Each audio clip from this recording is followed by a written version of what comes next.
Assalamualaikum warahmatullahi wabarakatuh. Halo teman-teman semua, jumpa lagi di channel Wahyu Rizky Lambaros.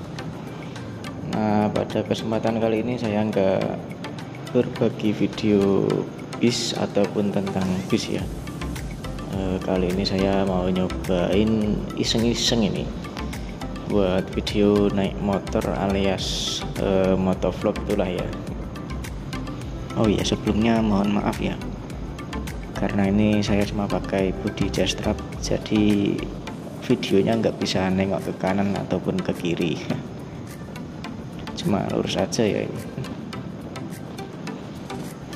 Jadi ini adalah perjalanan saya dari Purwodadi menuju ke tempat kerja ya, di daerah Tegal, yang kurang lebih ditempuh dalam waktu 6-7 jam ke depan.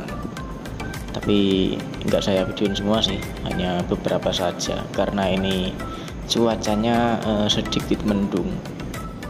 Oke, mari kita lanjut menikmati jalan raya Purwodadi Semarang yang cukup sempit ini bersama Vixion Out tahun 2013 ini yang sangat irit dan tentunya bertenaga.